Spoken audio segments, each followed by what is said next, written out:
प्रिय विद्यार्थियों, मैं प्रशांत पालीवाल एक बार फिर से आपका आरपीएससी अड्डा मध्य प्रदेश पर स्वागत करता हूं।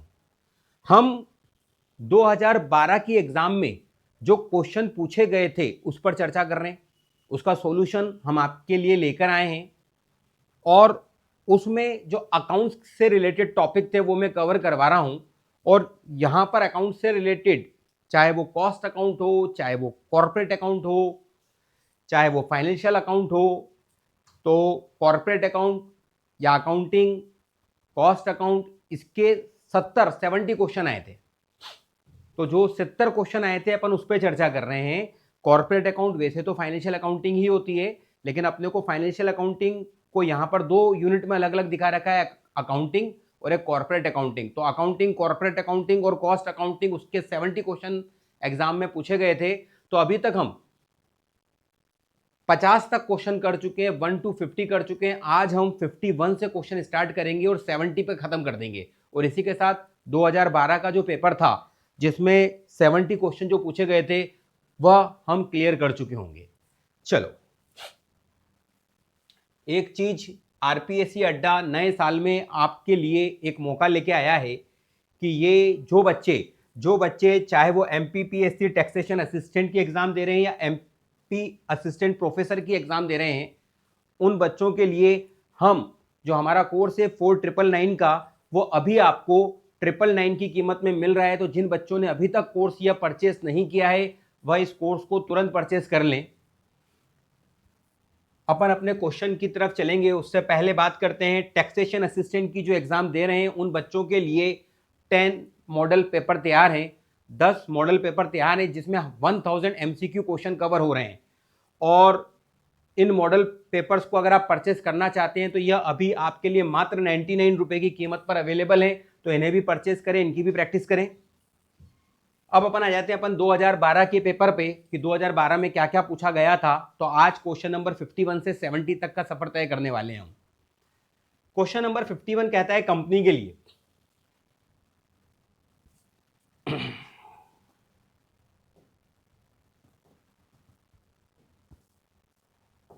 क्वेश्चन नंबर 51 कहता है कंपनी के लिए कि कंपनी की दशा में ख्याति को निम्नलिखित के अंतर्गत संपत्ति में दिखाया जाता है। तो गुडविल फिक्स असेट्स होती है।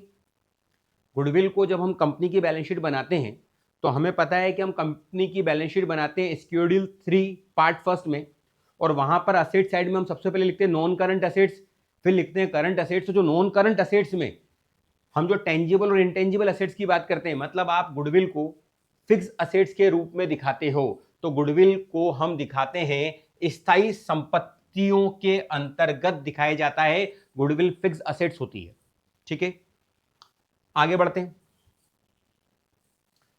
कौन अंशों के निर्गमन पर अधिमूल्य का निर्णय लेता है? अधिमूल्य मतलब जब हम शेयर इशू कर रहे हैं, जब हम शेयर को इशू करते हैं तो शेयर इशू जो नया हमारा कंपनी एक्ट है, पहले तो कंपनी एक्ट 1956 था, वो नहीं है, अब 2013 है। कंपनी एक्ट 2013 में साफ तौर पे कह रखा है कि कंपनी अपने शेयर्स 8 पार या 8 प्रीमियम पर इशू कर सकती है। दो तरीके से इशू कर सकती है। तो प्रीमियम पर इशू कर रही है कंपनी, तो प्रीमियम कितना होगा यह निर्णय कौन लेगा? यह निर्णय कौन लेगा?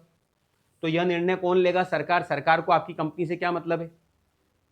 आप अपने शेयर्स को अगर प्रीमियम पे इशू कर सकते हो तो करो ना। पब्लिक खरीद सकती है प्रीमियम पे, आपको प्रीमियम का पैसा पब्लिक दे रही है तो आप करो। पब्लिक आपको रीड करती है, पब्लिक आपकी कंपनी की वैल्यू निकालती है, उनको पता है वैल्यूएशन ऑफ शेयर, उन्होंने सीखा हुआ होता है। तो किसी भी कंपनी की शेयर्स की वैल्यू निकाली जाती है तो शेयर्स की वैल्यू 3 तरह की होती है। एक होती है इंट्रिंसिक वैल्यू, एक होती है यील्ड वैल्यू, एक होती है फेयर वैल्यू। तो आपके जो कंपनी की जो वैल्यू है मार्केट में, या तो इस तरह से कैलकुलेट होती है, या फिर मार्केट में अगर डिमांड भयंकर बना दिया आपने, माहौल बना दिया, तो उस तरह से भी होती है। तो आप अगर प्रीमियम वसूल सकते हो तो वसूलो, सरकार को कोई ऑब्जेक्शन नहीं। अगर आप शेयर प्रीमियम पे इशू कर रहे हो तो सरकार को कोई ऑब्जेक्शन नहीं है। सेबी भी प्रीमियम पर आप इशू कर रहे हो, आपकी कंपनी, आप पैसा ले रहे हो, आप अगर प्रीमियम पे इशू कर रहे हो तो सेबी को भी कोई दिक्कत नहीं है। तो यहां पर प्रीमियम का निर्णय कौन लेगा? कंपनी खुद लेगी। कंपनी खुद लेगी कि कंपनी अपने शेयर्स कितने रुपए प्रीमियम पे इशू कर सकती है, करना चाहती है, वह कंपनी का खुद का डिसीजन होता है। तो कंपनी खुद लेती है। तो जब शेयर को प्रीमियम पे इशू किया जाता है तो प्रीमियम का अमाउंट कितना होगा यह तय कंपनी ही करती है। ठीक, आगे, सिक्योरिटी प्रीमियम का प्रयोग नहीं किया जा सकता है। भैया प्रतिभूति प्रीमियम, सिक्योरिटी प्रीमियम रिजर्व कहते हैं इसे बैलेंस शीट में रिजर्व एंड सरप्लस के हेड में दिखाते हैं अपन। तो ये सिक्योरिटी प्रीमियम होता है, उसका यूज क्या है? सिक्योरिटी प्रीमियम कैपिटल प्रॉफिट है, सभी प्रकार के कैपिटल लॉस राइट ऑफ किए जाएंगे। कैपिटल प्रॉफिट है तो शेयर होल्डर में बांटा जा सकता है बोनस शेयर के रूप में। तो ये बहुत सारी चीजें हैं। प्रतिभूति प्रीमियम का प्रयोग नहीं किया जा सकता है, लाभांश चुकाने में नहीं किया जा सकता है, क्योंकि लाभांश फ्री रिजर्व से चुकाया जाता है, रेवेन्यू रिजर्व से चुकाया जाता है। तो लाभांश वह प्रॉफिट जिसे लाभांश चुकाया तो उसे फ्री रिजर्व कहते हैं। ये रेवेन्यू प्रॉफिट थोड़ा ही है, ये कैपिटल प्रॉफिट है। Security premium reserve capital profit है, इससे आप डिविडेंड नहीं बांट सकते, तो इससे हम डिविडेंड नहीं बांट सकते। सिक्योरिटी प्रीमियम रिजर्व से हम क्या कर सकते हैं? हम बोनस शेयर इशू कर सकते हैं, हम प्रिलिमिनरी एक्सपेंसेस को राइट ऑफ कर सकते हैं, हम डिवेंचर को जो डिस्काउंट पे इशू किया था उस डिस्काउंट को राइट ऑफ कर सकते हैं। तो डिवेंचर तो डिस्काउंट पे इशू किए जा सकते हैं, ध्यान रखना। डिवेंचर को 3 तरीके से इशू किया जा सकता है, 8 पार, 8 प्रीमियम, 8 डिस्काउंट। तो अगर आपने डिवेंचर को डिस्काउंट पे इशू किया था तो वो डिस्काउंट जो है वो कैपिटल लॉस है, वह इस कैपिटल प्रॉफिट से कवर किया जा सकता है। मतलब कैपिटल सिक्योरिटी प्रीमियम रिजर्व का ये यूज है कि वह discount on issue of debenture को राइट ऑफ करने में काम आती है, प्रिलिमिनरी एक्सपेंसेस को राइट ऑफ करने में काम आती है, बोनस शेयर इशू किए जा सकते हैं, लेकिन डिविडेंड नहीं बांटा जा सकता है। बहुत इंपॉर्टेंट क्वेश्चन है, एग्जाम में आ सकता है, इस बार फिर से देखने को मिल सकता है। पूर्वाधिकारी अंशों के शोधन के लिए कौन सी विधि है? तो भाई प्रेफरेंस शेयर का जब रिडम्पशन होता है तो कैपिटल गैप बनता है। कैपिटल गैप भरने के 2 तरीके होते हैं, एक तो होता है सीआरआर बनाओ, कैपिटल रिडम्पशन रिजर्व बनाओ, और एक होता है फ्रेश इशू ऑफ शेयर लाओ। तो एक विधि है सीआरआर बनाना और एक विधि है फ्रेश इशू ऑफ शेयर लाना। आप फ्रेश इशू लाओ, चाहे इक्विटी शेयर का लाओ चाहे प्रेफरेंस शेयर का लाओ, उससे कैपिटल गैप भरेगा। और दूसरा तरीका क्या होता है? सीआरआर बनाओ। तो 2 विधियां हैं, सीआरआर बनाओ या फ्रेश इशू ऑफ शेयर लाओ। तो समता अंशों का निर्गमन बिल्कुल सही कर सकते हो, ऋण पत्र निर्गमित नहीं कर सकते हो, कंपनी की स्थायी संपत्ति का विक्रय नहीं कर सकते हो, सार्वजनिक जमा नहीं कर सकते हो। तो विधि में 2 चीज आती है, या तो फ्रेश इशू ऑफ शेयर ले आओ या फिर सीआरआर बनाओ, कैपिटल रिडम्पशन रिजर्व बनाओ। तो यहां पर मुझे एक विधि नजर आ रही है, समता अंशों का निर्गमन किया जा सकता है। ये बात ध्यान रखना, जब कंपनी अपने प्रेफरेंस शेयर इशू करती है तो उनका रिडम्पशन करना होता है। मैक्सिमम पीरियड ऑफ रिडम्पशन 20 साल तक हो सकता है। Maximum period of redemption preference share के केस में 20 साल तक हो सकता है। मतलब जब कभी भी कंपनी अपने प्रेफरेंस शेयर इशू करती है तो उनका रिडम्पशन होना तय होता है। सर इरिडीमेबल प्रेफरेंस शेयर अब नहीं होते, पहले होते थे। अब कंपनी एक 2013 में कह दिया है कि हर कंपनी जो प्रेफरेंस शेयर इशू करेगी उनका रिडम्पशन पीरियड हो गई होगा, वो रिडीमेबल ही होंगे। रिडीमेबल प्रेफरेंस शेयर ही होते हैं, इरिडीमेबल प्रेफरेंस शेयर अब नहीं हो सकते हैं। तो अब रिडीमेबल मतलब रिडम्पशन करना है, रिडम्पशन का मैक्सिमम पीरियड 20 साल होता है। तो जब आप रिडम्पशन करोगे तो कैपिटल गैप बनेगा। कैपिटल गैप भरने की 2 विधियां हैं, पहली विधि सीआरआर बनाओ, कैपिटल रिडम्पशन रिजर्व खोलो, दूसरा फ्रेश इशू ऑफ शेयर। तो फ्रेश इशू ऑफ शेयर यहां नजर आ गया मुझे, समता अंशों का निर्गमन किया जा सकता है। क्वेश्चन नंबर 55, गैर याचित लाभांश मतलब unclaim dividend. Unclaim dividend company के छिट्टे के शीर्षक के अंतर्गत दिखाया जाता है, ये करंट लायबिलिटी है।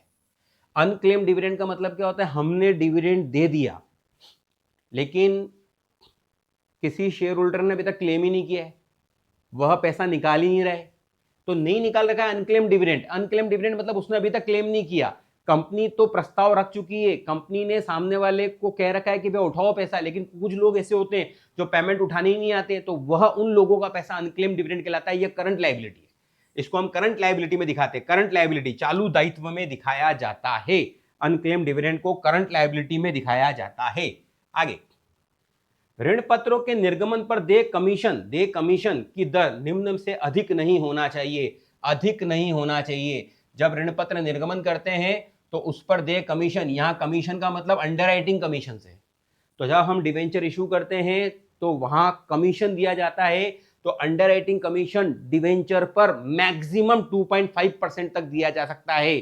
2.5% तक दिया जा सकता है, उससे ज्यादा अंडरराइटिंग कमीशन नहीं दे सकते हैं।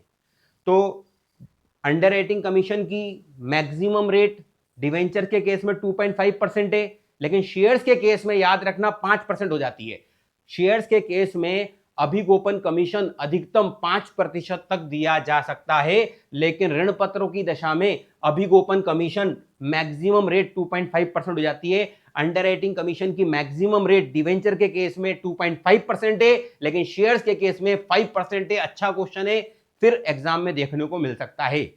आगे बढ़ते हैं। क्वेश्चन नंबर 57, निम्नलिखित यंत्रों में से कौन सा प्रमुख यंत्र लागत नियोजन प्लानिंग कर रहे हो आप के लिए सबसे अधिक उपयोगी है?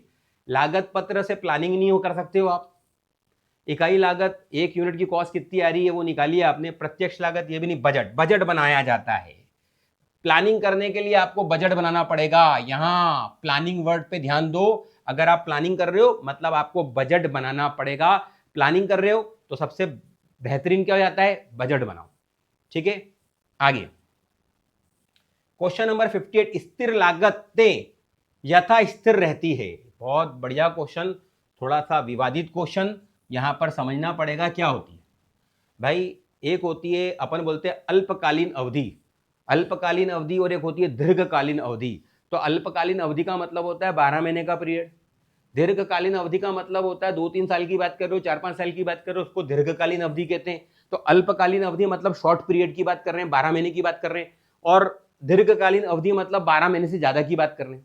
ठीक है, तो स्थिर लागत स्थिर रहती है कब भाई? अगर अपन ने फैक्ट्री रेंट पे ली, अपन रेंट चुका रहे हैं, ऑफिस रेंट पे लिया, तो हमारा रेंट एग्रीमेंट होता है। रेंट एग्रीमेंट क्या कहता है कि भैया साल भर तक, इस साल में आपका जो रेंट है ना, सपोज करो 50,000 रहेगा, लेकिन रेंट एग्रीमेंट क्या हुआ कि अगले साल ये रेंट 50,000 नहीं होगा, 10% से बढ़ जाएगा, तो 55,000 पर मंथ होगा। अब बताओ, रेंट के लिए अपन क्या बोल रहे हैं कि इस साल 12 महीने तक रेंट एग्रीमेंट क्या कह रहा है कि 50,000 50,000 50,000 50,000 50,000 का रेंट है, और अगले साल क्या हो रहा है, 50,000 का 10% बढ़ के 55 55 55 55 55 हो गया। तो स्थिर लागत स्थिर तो रहती है, लेकिन कौन सी? अल्पकालीन अवधि में। अल्पकालीन अवधि मतलब इस साल अपने को रेंट स्थिर देखने को मिलेगा। तो स्थिर लागत किसे कहते हैं? जो समय के हिसाब से चलती है, जिसका प्रोडक्शन से कोई लेना देना नहीं होता है। आप प्रोडक्शन बिल्कुल मत करो तो भी वो खर्चा चुकाना है, प्रोडक्शन ज्यादा करोगे तो भी उतना ही खर्चा चुकाना है। किराया एक महीने का 50,000 है, आप प्रोडक्शन इस महीने में ज्यादा करो या कम करो, किराया 50,000 ही रहेगा।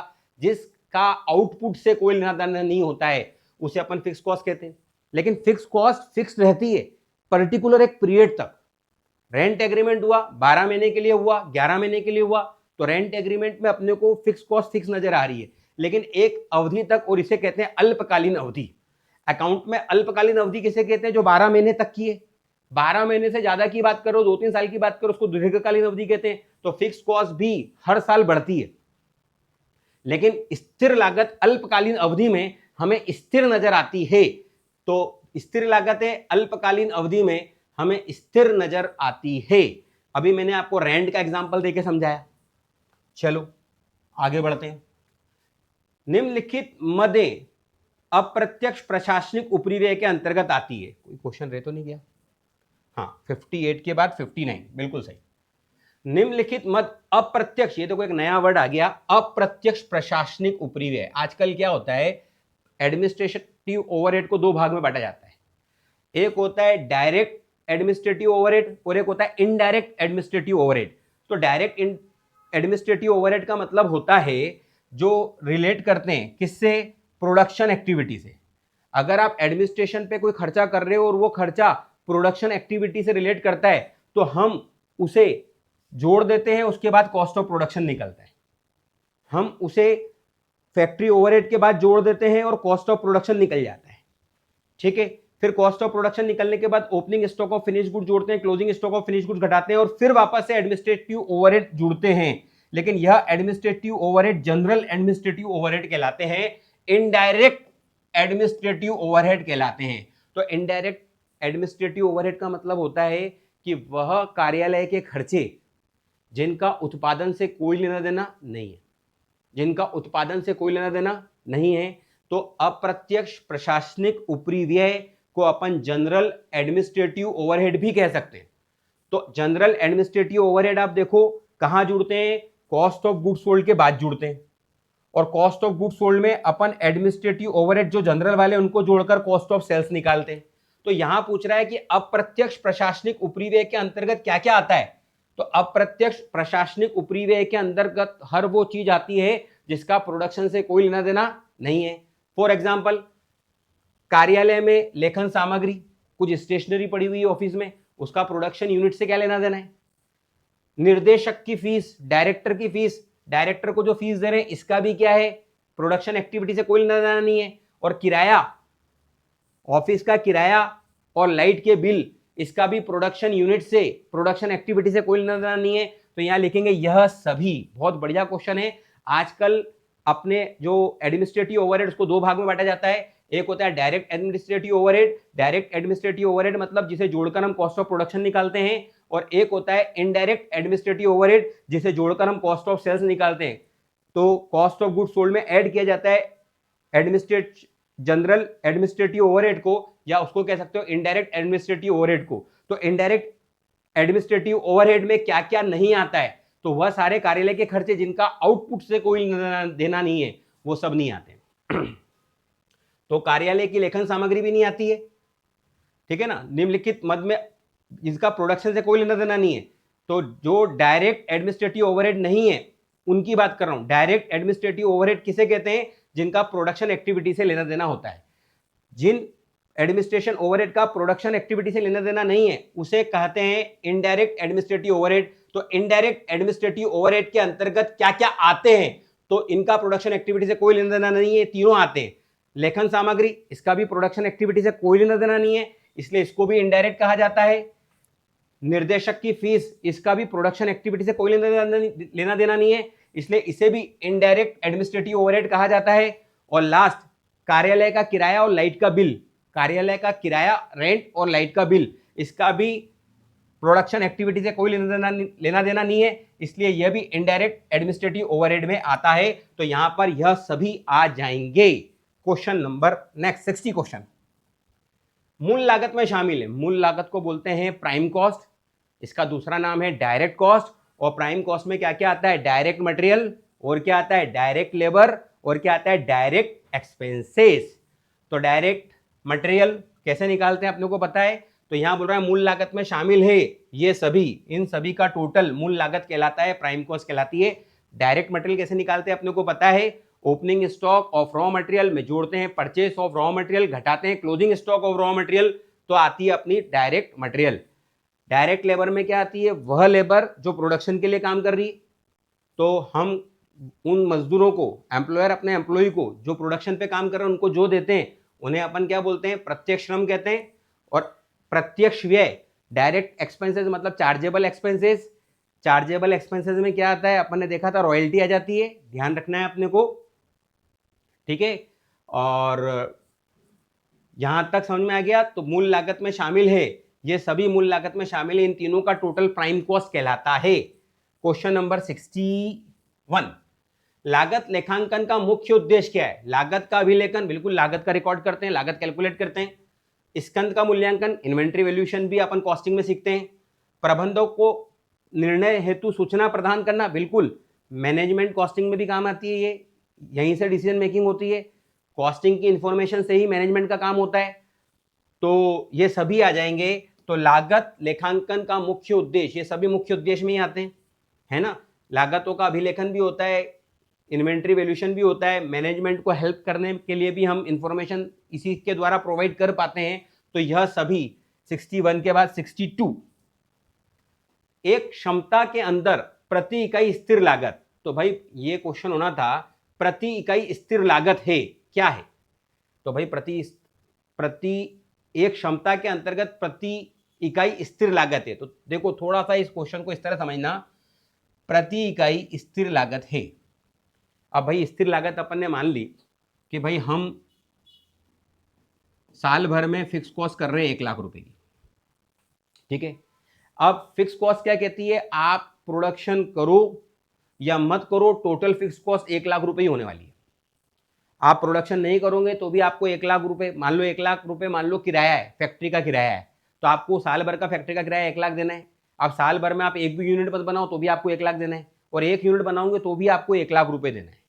ठीक है, तो 1 लाख रुपए का खर्चा है। अब आपने यूनिट साल भर में अगर 1 लाख बना ली, कितनी बना ली, तो पर यूनिट फिक्स कॉस्ट आपकी यहां बैठेगी 1 रुपए। लेकिन बताओ अगर फिक्स कॉस्ट तो 1 लाख रुपए है और आपने 10,000 यूनिट ही बनाई साल भर में, तो पर यूनिट फिक्स कॉस्ट 10 रुपए हो जाएगी। आपने यूनिट 10,000 बनाई, टीएफसी तो 1 लाख ही आई, टीएफसी कितने रुपए आई, 1 लाख रुपए आई। तो बताओ पर यूनिट फिक्स कॉस्ट 1 रुपए भी हो सकती है, 10 रुपए भी हो सकती है, मतलब यूनिट बढ़ाते जाओगे। अगर आप यूनिट कम बनाओगे तो टीएफसी पर यूनिट ज्यादा आएगी, और यूनिट आप ज्यादा बना लोगे तो पर यूनिट फिक्स कॉस्ट कम आएगी। ये समझ में आया कि नहीं आया? तो यहां पूछ रहा है कि प्रति इकाई फिक्स कॉस्ट क्या होती है, प्रति इकाई पर यूनिट फिक्स कॉस्ट क्या होती है, पर यूनिट फिक्स कॉस्ट क्या होती है। तो per unit fix cost variable नजर आती है, ये कभी 1 नजर आती है, कभी 10 नजर आती है, ये कभी 1 नजर आती है, कभी 10 नजर आती है। एक क्षमता के अंदर, एक क्षमता के अंदर मतलब क्षमता एक ही रखते हो।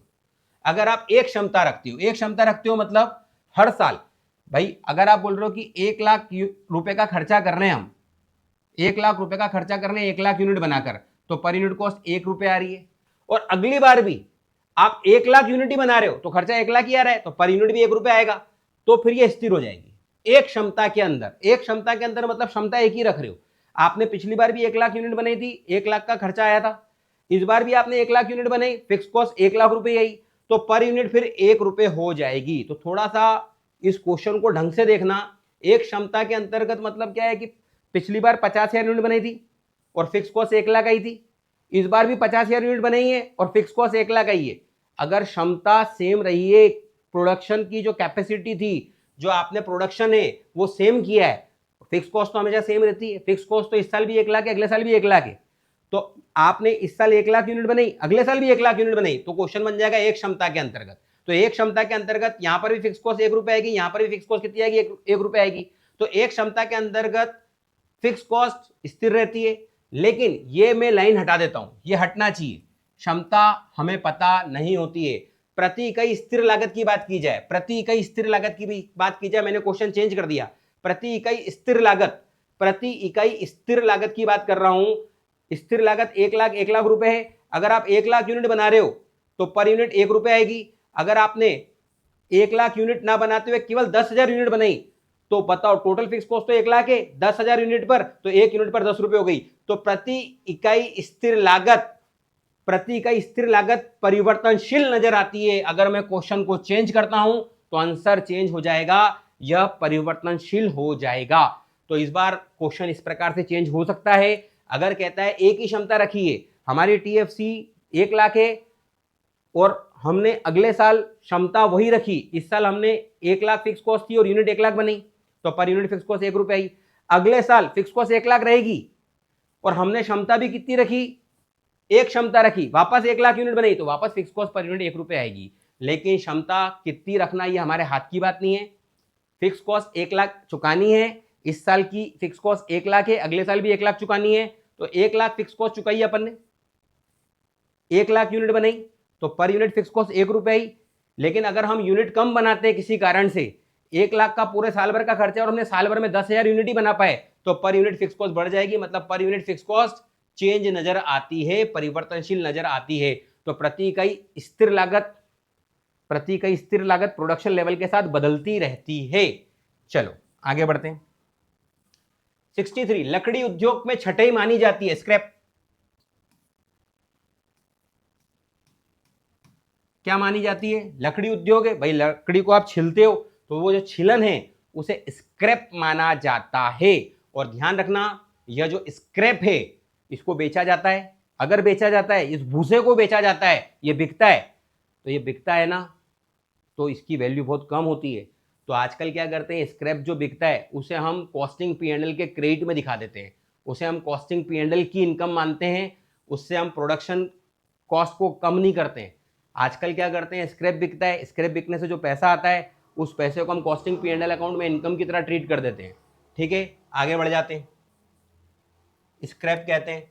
टेलीफोन व्यय है, बहुत बढ़िया क्वेश्चन, टेलीफोन व्यय। अच्छा, स्थिर व्यय, स्थायी मतलब, स्थिर व्यय मतलब क्या होता है कि इस महीने का टेलीफोन का बिल 10,000 है, अगले महीने भी 10,000 आएगा, अगले महीने भी 10,000 आएगा, अगले महीने भी 10,000 आएगा, इसको बोलते हैं स्थिर। परिवर्तनशील का मतलब इस महीने अलग आएगा, अगले महीने अलग आएगा, अगले महीने और अलग आएगा, उसको बोलते हैं परिवर्तनशील। लेकिन परिवर्तनशील व्यय का मतलब होता है कि भाई टेलीफोन का खर्चा हर साल अलग अलग नजर आता है, भाई हर महीने अलग नजर आता है, हर साल अलग आता है, टाइम के हिसाब से नहीं चलता है, यूज के हिसाब से चलता है।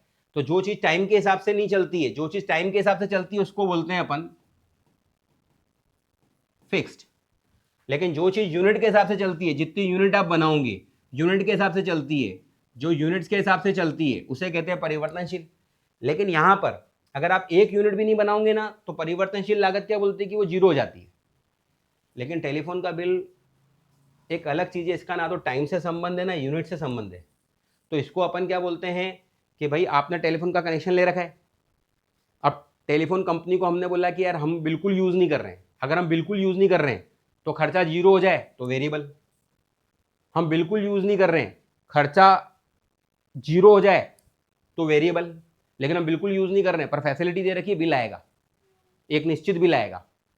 इसका मतलब बिल आएगा, ज्यादा यूज करेंगे तो ज्यादा बिल आएगा, तो फिक्स कहां से रहा, ज्यादा यूज करेंगे ज्यादा बिल आएगा, मतलब एक हद तक फिक्स्ड है, उसके बाद यूनिट के हिसाब से बढ़ता है, तो इसको बोलेंगे सेमी वेरिएबल। तो अच्छा क्वेश्चन है पर इसको इसी तरह समझना पड़ेगा, इसमें बच्चे कंफ्यूज हो जाते हैं, लोगों को लगता है टेलीफोन व्यय ऑफिस का खर्चा है और ऑफिस के जनरली खर्चे फिक्स होते हैं, तो लोग इस पे फिक्स पर टिक लगा देते हैं, टेलीफोन व्यय ऑफिस का खर्चा है फिक्स पर टिक लगाओ, मैक्सिमम लोग ये गलती करते हैं। लेकिन टेलीफोन व्यय यहां पर अपन क्या देख रहे हैं, नेचर देख रहे हैं कि इसका खर्चा स्थायी है क्या, एक समान आता है क्या।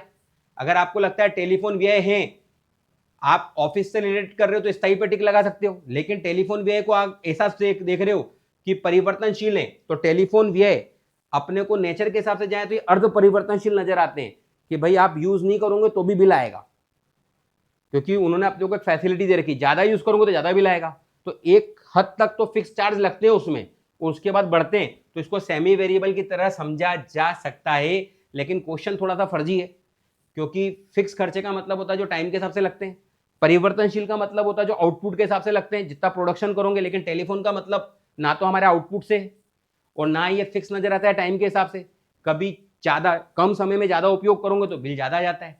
तो इसलिए इस पे थोड़ा सा, अगर टेलीफोन व्यय ऑफिस एक्सपेंसेस की तरह ट्रीट कर रहे हो तो स्थायी हो जाएगा, लेकिन मैं फिर भी कहूंगा कि इसे अर्ध परिवर्तनशील व्यय कहा जाना चाहिए। तो यह अर्ध परिवर्तनशील व्यय होता है, सेमी वेरिएबल एक्सपेंसेस होता है ये। आगे, निम्न में से कौन कारखाना उपरिव्यय नहीं है। तो भैया कारखाना का बीमा साफ नजर आ रहा है, कारखाना का खर्चा है। संयंत्र पर हाँ, संयंत्र होता क्या है, ऑफिस में होता है, यह भी कारखाना का खर्चा है। अपने को पकड़ना है कौन कारखाना का खर्चा नहीं है, ठीक है। ड्राइंग ऑफिस सैलरी, अब यहां पर ऑफिस नजर आ रहा है तो बच्चों को लगता है ऑफिस का खर्चा है, मैक्सिमम बच्चे गलती करके आते हैं, या ऑफिस का खर्चा है मतलब कारखाने का खर्चा नहीं, टिक लगा देते हैं। लेकिन ड्राइंग ऑफिस सैलरी यह फैक्ट्री का खर्चा होता है। वेतन सैलरी दे रखी, ये ऑफिस ओवरहेड है, तो यह ऑफिस ओवरहेड है। तो कौन सा कारखाना उपरिव्यय नहीं है, कारखाना का बीमा कारखाना उपरिव्यय कहलाता है, डेप्रिसिएशन संयंत्र पर डेप्रिसिएशन कारखाना का उपरिव्यय कहलाता है, फैक्ट्री ओवरहेड कहलाता है।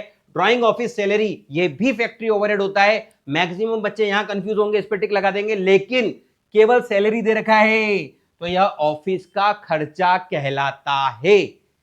नेक्स्ट क्वेश्चन की तरफ बढ़ते हैं। वित्तीय लाभ की गणना करने के लिए निम्न मदों में कौन सी मद लागत वाले लाभ में जोड़ी जाती है। रिकंसिलेशन के चैप्टर का क्वेश्चन आ गया। रिकंसिलेशन का चैप्टर क्या बोलता है कि भैया कॉस्टिंग का प्रॉफिट अलग आता है, फाइनेंशियल बुक का प्रॉफिट क्या आता है, अलग आता है। आप इसे डिटेल में समझ चुके हो। रिकंसिलेशन स्टेटमेंट कहता है कि लागत के प्रॉफिट अलग होते हैं, फाइनेंशियल बुक के प्रॉफिट क्या होते हैं, अलग होते हैं। अब उनको रिकंसाइल करने का मतलब एक बुक के प्रॉफिट को लेके चलते हैं, दूसरे बुक का प्रॉफिट ले आते हैं। हम कौन सा प्रॉफिट लेके चल रहे हैं, लागत का प्रॉफिट लेके चल रहे हैं। लागत वाले लाभ में क्या जोड़े कि फाइनेंशियल बुक का प्रॉफिट आ जाए। हम कैलकुलेट क्या कर रहे हैं, हम कैलकुलेट कर रहे हैं फाइनेंशियल बुक का प्रॉफिट। हमें फाइनेंशियल बुक का प्रॉफिट निकालना है और लागत का प्रॉफिट लेके चल रहे हैं, ठीक है। अब रिकंसाइल करना मतलब नकल करना। अब बताओ, आयकर का भुगतान किया हमने, है ना, आयकर का भुगतान किया, तो बताओ आयकर का भुगतान को हम कॉस्ट बुक में रिकॉर्ड करते हैं क्या, नहीं। लेकिन फाइनेंशियल बुक में क्या किया होगा, रिकॉर्ड किया होगा। हम कॉस्ट बुक का प्रॉफिट लेके चल रहे हैं, ये फाइनेंशियल बुक का प्रॉफिट है। तो जैसे ही बोलता है कि आयकर का भुगतान किया, आयकर का भुगतान करने से फाइनेंशियल बुक का प्रॉफिट कम हुआ होगा, हमें नकल करनी है तो हमें लागत के प्रॉफिट को कम करना पड़ेगा। तो यह वह चीज है जो लागत के प्रॉफिट में घटाया जाता है। हमसे पूछ रहा है क्या जोड़ा जाता है, तो आयकर का भुगतान हम घटाएंगे। भाई आयकर का भुगतान जो किया है उससे फाइनेंशियल बुक में रिकॉर्ड किया जाता है, ओनली इन फाइनेंशियल बुक में रिकॉर्ड किया जाता है। फाइनेंशियल बुक में रिकॉर्ड किया होगा तो फाइनेंशियल बुक का प्रॉफिट कम हुआ होगा। हम लागत का प्रॉफिट लेके चल रहे हैं जिससे फाइनेंशियल का प्रॉफिट निकालना है। तो अब हम क्या करें, हमें रिकंसाइल करना है, तो हमें लागत के प्रॉफिट को गिराना पड़ेगा। तो यह चीज लागत के प्रॉफिट को गिराती है। ब्याज प्राप्त किया, ब्याज प्राप्त किया, अच्छा ब्याज प्राप्त किया तो यह एंट्री केवल फाइनेंशियल बुक में हुई होगी। तो फाइनेंशियल बुक वाले ने अपना प्रॉफिट बढ़ा दिया, हमें पता ही नहीं है, हम इस चीज को रिकॉर्ड करते ही नहीं है। तो अब हमें भी अपना प्रॉफिट बढ़ा देना चाहिए। तो इस अमाउंट से हम अपने प्रॉफिट को, लागत के प्रॉफिट को बढ़ा देंगे। तो लागत वाले लाभ में क्या जोड़ा जाएगा, प्राप्त ब्याज जोड़ा जाएगा, प्राप्त ब्याज जोड़ा जाएगा। अपना आंसर आ चुका है, पर आगे भी डिस्कस कर लेते हैं। कार्यालय उपरिव्यय का कम अवशोषण, मतलब अवशोषण मतलब कॉस्टिंग में कम दिखा रखा है। हमने ऑफिस का खर्चा कॉस्ट बुक में कम दिखा रखा है, ये दोनों प्रॉफिट है। हमने कॉस्ट बुक में प्रॉफिट कम दिखा रखा है, मतलब फाइनेंशियल बुक में ज्यादा दिखा रखा है। तो अब हमें क्या करना चाहिए, कॉस्ट बुक का प्रॉफिट गिरा देना चाहिए। तो ये चीज कॉस्टिंग के प्रॉफिट को कम करती है। क्या जोड़ा जाए पूछ रहा है, ये कम होता है। ऋण पत्रों पर ब्याज, ऋण पत्रों पर ब्याज ओनली फाइनेंशियल बुक में रिकॉर्ड किया जाता है। तो ऋण पत्रों पर ब्याज रिकॉर्ड करने से फाइनेंशियल बुक का प्रॉफिट गिरा होगा। हम कॉस्टिंग का प्रॉफिट लेके चल रहे हैं तो हमें भी अपने प्रॉफिट को गिरा देना चाहिए। तो ये भी चीज गिराई जाएगी। तो ये सब चीजें, ये तीनों चीजें कॉस्टिंग के प्रॉफिट को कम करेगी, तब फाइनेंशियल बुक का प्रॉफिट निकलेगा। केवल इसी चीज को हम कॉस्टिंग के प्रॉफिट में जोड़ेंगे, बाकी सारी चीजें हम कॉस्ट के प्रॉफिट में से घटाएंगे। अगर हमने कॉस्टिंग रिकंसिलेशन वाले चैप्टर को ढंग से पढ़ा है तो ये चीज वहां पर क्लियर होती है। क्वेश्चन नंबर 67,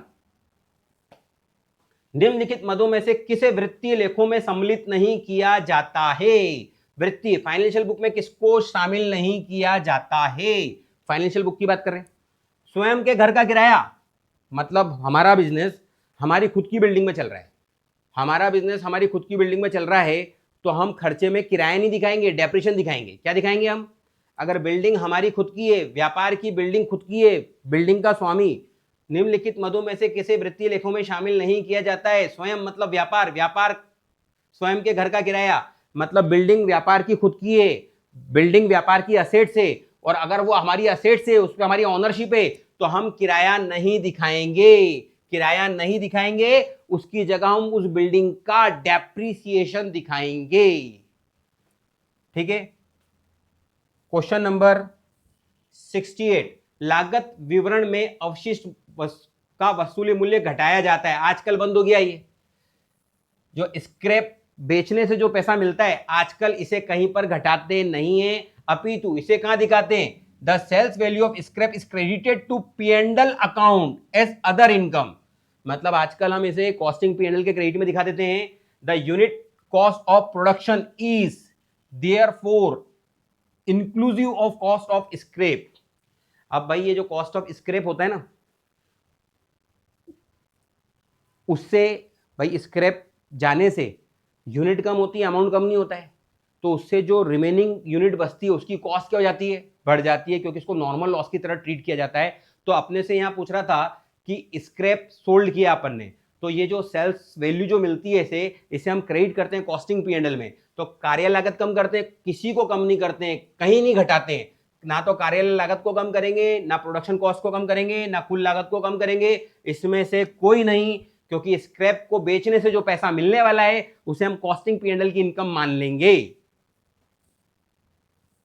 69, निविदा मूल्य स्पष्ट करता है।